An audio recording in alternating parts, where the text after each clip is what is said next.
Hey guys, Mandy Friedman here, licensed professional clinical counselor and a clinically certified domestic violence counselor, and the creator of SNAP, Survivors of Narcissistic and Abusive Personalities, which is a recovery program for people who have experienced abuse at the hands of narcissists and psychopaths. Today we're going to talk about hoovering. I've noticed that since we're practicing social distancing, that there's been a little rise in hoovering, as a matter of fact. Don't forget that narcissists thrive on emotion and attention.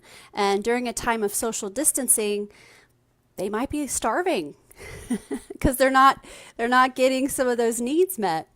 And so then they may start to get kind of creative with how they hoover, and also they might be circling back to relationships, past relationships that under normal circumstances they wouldn't, but because of the extreme circumstance that we're in, they're going deep on that list of possibilities. They're just they'll throw a net to see if you'll bite. Right? So that's what hoovering is. Hoovering is when narcissistic people, abusive or manipulative people try to suck you back into the relationship in some way. I'm sure a lot of you already know this, but just in case you didn't, in England they call vacuuming hoovering. So that's where it comes from, is it's sucking you back in like a vacuum. And so it's Hoover time these days, with lots of creative hoovering strategies and techniques being used. And so I thought it would be a good time to talk about this. So what is hoovering? Hoovering, like I said, is used by manipulative people that you're trying to set boundaries with, or that you have previously gone no contact with. So in other words, you've said, look, I don't want to have this style of contact with you. I would prefer that you text only. Or it could be, you're not speaking to the person at all. You broke up and went your separate ways, or possibly got divorced. So this person would have come into your life in a variety of different ways. And it doesn't necessarily have to be a romantic or intimate partner. Keep that in mind. This can be toxic family members or toxic friends from the past. But generally speaking, it's people that you have set boundaries with, or you have removed from your life entirely for whatever reason. And so there are different styles of hoovering. I'm going to talk about styles and techniques, okay? So some styles of hoovering would be straw man hoovering.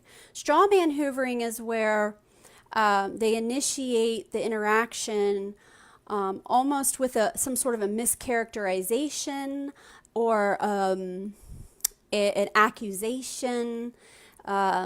They launch immediately into some kind of a conflict or argument, or they might insinuate something, and then it puts you in the position of having to defend yourself, or explain yourself, or correct them, right? And the reason why I call it straw man is because they're essentially triangulating fictionally. They're drumming up a conflict that is not happening in this present moment, but somehow they're able to launch it almost through this like imaginary third person. And then you get drawn in to argue for that imaginary third person. So that's straw man style. That's usually pretty creative, and they're going to pull in other people, or they're going to accuse you of being a certain way, mischaracterize you, or of having done something that you didn't do. Another style would be the sympathy plays type style, where we're really trying to get sympathy from you. And there's a lot of different techniques for that, and I'll talk about that in a second. But just generally speaking, it's something that's going to pull at your heartstrings, or that's going to make you feel sorry for them or have pity for them. And of course, as empathic survivors, we do have sympathy for people, including people that have abused us. So you could see yourself, especially in these times, right, where people really truly are struggling, and maybe this person really is having some hardship. And we're in this like helping, caretaking mode, like, oh my gosh, I hope they're okay, because you really genuinely do hope they're okay, right? But what they're doing is they're remember, attention and emotion. Narcissists, narcissism. Let's just say that narcissism is fueled by attention and emotion. And so when there's a sympathy play that's used, then that is, the aim there is to be fed with emotion and preferably sympathy, and interest. Then, now you have their interest. He has your, or she has your interest piqued because they're, talking about something that happened that was bad, and now you want to know more, and so you might engage and ask a question like, oh, well, how did that happen? So sympathy plays are very effective ways that they will attempt at hoovering. And then, of course, there's love bombing. And love bombing is something that you'll see in the cycles of abuse during like the honeymoon phase of that cycle. It's also seen in the beginning of relationships during that manufactured soulmate stage. Or any time there's a need for a grandiose gesture to demonstrate, in a very public or grandiose way their feelings for you. And so there'll be love bombing with, oh goodness, love bombing with texts that talk about how awesome you are. They're going to love bomb you possibly with like links to different songs that you'll listen to that remind, you guys of each other. Sending you pictures from the past, sort of love bombing type things. Remember this when this happened. And let's see, hold on, I needed to write something down real quick. This is the love bombing tactic. Sorry. Just want to make sure that I'm organized with it. Okay. So yeah, love bombing is something that happens at the beginning of relationships, and then it happens during the cycles of abuse. And it feels really good. Love bombing is like the best drug ever. Like, for real. Who doesn't like to be treated that way, right? Super effective. It also has a neurobiological component where it's the love chemicals that start going off in your brain, which are those feel-good chemicals, and you start to then, kind of get disoriented about who this person really is. And then, like I mentioned, grandiose gestures. So grandiose gesture could be, doesn't necessarily have to be love bombing, but let's say that, your parent that's abusive has, held on to an item that was yours, and they've been holding it out of spite, or, something like this. And maybe they'll wrap it up and like send it to you in like a gift box, and you open it up. I mean, I've heard stories of the target's baby items, that the abusive mother had held on to baby items related to the daughter, and as part of not hoovering, but as part of a grandiose gesture demonstration of some sort, the mother sent the baby items to the daughter, in this like very strange packaging situation where the items were like hidden in drawers. It was, yeah. But I think that the narcissistic person in their mind thought that the daughter would get this item and start opening things. Oh, and then I remember this. And but it's a very grand thing that was done, right? So this is when they want all the attention. They want the attention of others while they're doing this gesture. Or it's just something that's disproportionate to the way they would usually do things. So perhaps they would normally be, let's see, they would be sorry, but they wouldn't necessarily say that they were sorry, right? So now this time, not only are they going to say that they're sorry, but they're going to sing it to you in a love song with a guitar, and like be silly and stuff. And it seems harmless and romantic, right? But it's your defenses are down. Look, he's being cute or she's being cute. It's so funny. But it's actually this like grandiose gesture. Where do we learn about grandiose gestures? Women, ladies in the audience. Where do we learn about those? Movies and television. That's always what happens in these romantic comedies or romantic movies where, the guy's just gone too far, or he's been irresponsible, or he's dropped the ball, or something, and so then the woman like kicks him out, and then, she says, you go get your shit together, basically. Go figure yourself out, or go grow up, or go get sober, right? And so then he's like, oh no, screw you, I'm not going to do those things. Then he wanders away, and now he's starting to think like, oh, I really do miss her.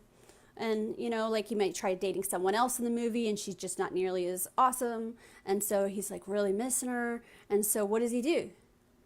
A grandiose gesture, right? With the boom box and the, flowers and all that kind of stuff. Well, when the media and art had been telling us for our entire lives that a grandiose gesture is a true demonstration of someone's feelings, then it's easy for us to buy into that. Like, wow, he actually wrote a song, or poems, things like that. So grandiose gestures are things that are just like kind of disproportionate, where we're going to blow it way up and make a big deal about it so that lots of people see it, So there's crafty techniques of hoovering.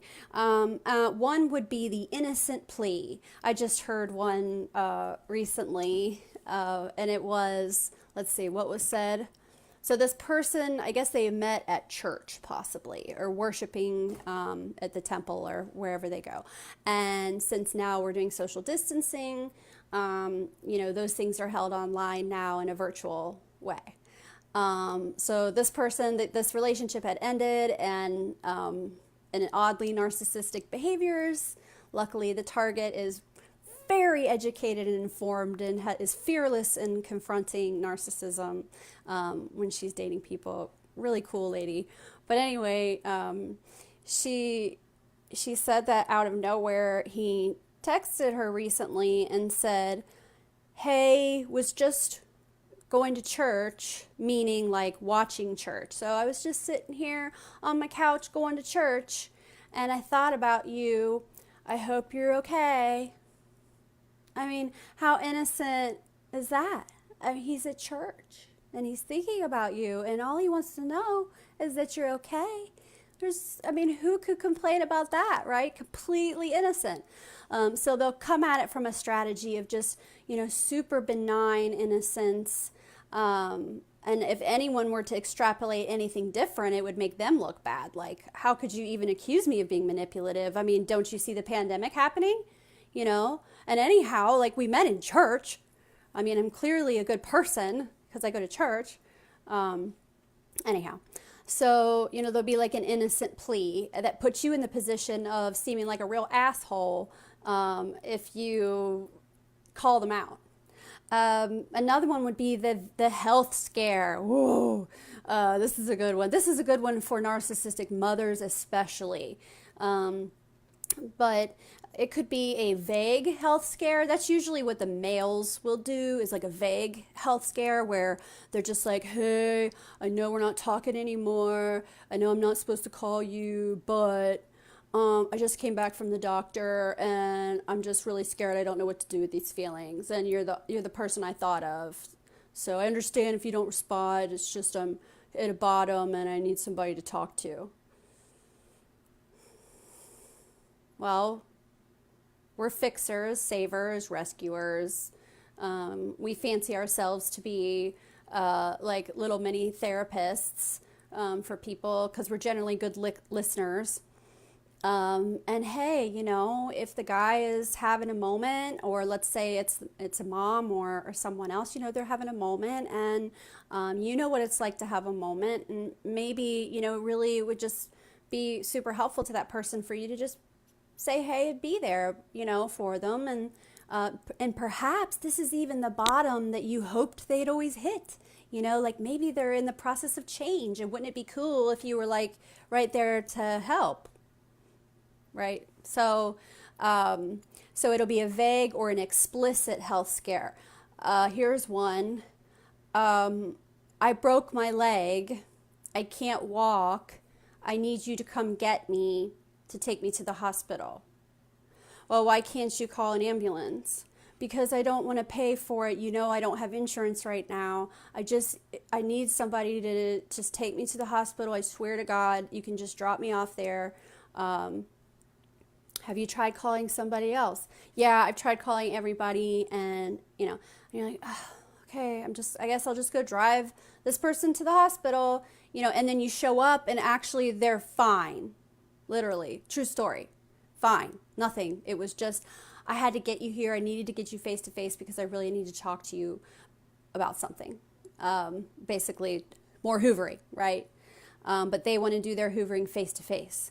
So they will scare you into interacting because you think it's some sort of like a health emergency. Another one would be to announce death, illness, or hardship of shared acquaintances. So, and right now people are having hardship, they're having illness, there's death happening, and everyone's scared, right? So it's those are some of the ones that I'm seeing right now would be just letting you know that nobody in our family is sick and we're all doing well. Just letting you know. It could be, hey, I know that you and my grandmother were close. I want you to know that she has symptoms. So now you're like, oh no, his grandmother, I love her. She's in an at-risk category and she might have corona. Oh my gosh, what a wonderful lady. I hope she doesn't die. And then you're like, oh, tell her that I said, right? And then as it turns out, that's not actually what was even going on. Or maybe it was, but you're not a part of that scene anymore. Those aren't your people anymore. Not that you don't love grandma, but this isn't your life anymore. So yeah, they'll announce that someone that they know, that you knew, or perhaps a place that you used to go to together, isn't there anymore. They're shutting down, stuff like that, where they're just kind of sharing news of like negative style news. And it's almost like, that also seems innocent, like they're just keeping you informed. And then announcing a milestone. So, hey, I know we're not talking anymore, but I just wanted you to know that I just graduated college. So they like to do that. They like to let you know that they're doing great and they're accomplishing things. So they'll drop like little hints of their successes and things like that. And then there's the memory lane plea. I wrote down love bombing here because remember we talked about styles and techniques. So a style of love bombing is let's go down memory lane. So this is when they're going to send you, songs, pictures, or, just, type out memories of things you experienced together to walk down memory lane with you. And they're going to focus on a good time that they know that you enjoyed too. And in fact, when you read that, you're going to have the thought, yeah, that was nice. And so it's hard to resist. So what should you do when someone is hoovering? First is knowing what it is and how to identify it. And then second is now what? Okay, so the text has come in, the private message has come in, now what? Well, first and most important is the planned pause, meaning we're not going to respond or react. We're going to sit with this for a while before we do anything. And something that you can do during that time, during your planned pause, is to get out that fact list. Remember, we've talked about this. A fact list or a fact sheet helps us in these exact moments. It helps solve that cognitive dissonance when we start to get like, ooh, everything, yeah, they were bad, but look at them now. Maybe it's not that bad anymore, right? Or, maybe they've changed, or you just forget like the really bad stuff. Or maybe not even really bad stuff. It could just be facts that make your relationship impossible. Something like has 10 cats, I'm allergic to cats. Things like that. It doesn't have to necessarily be bad incidents that took place, although those are the most helpful. So you'll have that fact list of he hit me, he cheated on me, he stole from me, he called me a whore. And things like this. So you have your planned pause, you're going to get out that fact list, you're going to take a look at it, and then after that, now we're more in our logical, rational mind, okay? And then I would also tell someone who's on your team, tell someone, and it could be me, it could be a peer, right? It could be your therapist, it could be, but it would be someone who understands your situation and what's going on. And in this sense, it's almost like you would be contacting your sponsor, right? A little bit. So it's kind of like, hey, I just want you to know that he texted, I haven't texted back. I get those texts all the time from people, and then I get a screenshot of the text, like this, look, this just happened. And then we were together in that moment of not doing anything yet, and let's just think about it and sit on it. So tell someone, share it with someone who will hold you accountable. And then, of course, as we've talked about so many times, there's gray rock and there's no contact. No contact means you don't respond. You don't respond. You don't, no matter what, no matter what. I have $1 million check with your name on it. Still no. So, of course, we just stick with no contact as the simple way. When I say simple, that doesn't mean easy. I said simple. It's not easy, right? It's just sort of the clean, simpler way to handle things. Then we have gray rock, of course, which I just did a video on gray rock and went more in depth about it, what it is and how to do it.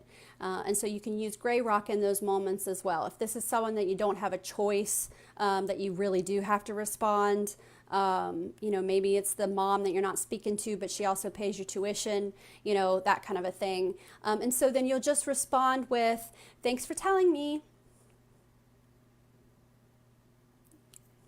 or hope you're okay, or thanks. You just one word, no information is exchanged.